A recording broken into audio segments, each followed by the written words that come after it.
Кыргыз Республикасынын өкмөтүнө караштуу мамлекеттик миграция кызматынын Россия Федерациясындагы өкүлчүлүгү Россия Федерациясында жаңы коронавирустук инфекциянын андан ары жайылуу коркунучуна байланыштуу Россия Федерациясынын президенти Владимир Путиндин 2020-жылдын 15-июнундагы номер 392 жарлыгы менен өлкөдө жашаган чет өлкөлүк жарандардын укуктук абалын жөнгө салуу боюнча убактылуу чаралар ушул жылдын 15-сентябрына чейин узартылгандыгын маалымдайт. Россия Федерациясынын президентинин ушул жылдын 18-апрелиндеги номер 274-кө тиешелүү өзгөртүүлөр киргизилди. Аталган жарлыктын негизинде 18-апрелде кабыл алынган документтин колдонуу мөөнөтү узартылат.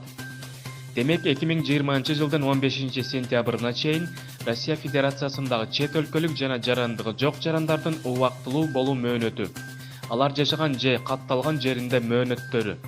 Эгерде көрсөтүлгөн мөөнөттөр аталган убакытта бүткөн болсо, убактылуу токтотулат. Башкача айтканда, катталуу мөөнөтү 15-марттан 15-сентябрь аралыгында аяктап жаткан Кыргыз Республикасынын жарандары Россия Федерациясынын аймагында 15-сентябрга чейин мыйзамдуу түрдө жүрүү жана андан ары каттоо мөөнөтүн узартуу мүмкүнчүлүгүнө ээ болушат.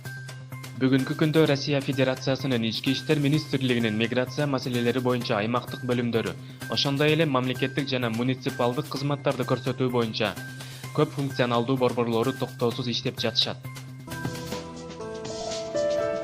Максым медиа каналы.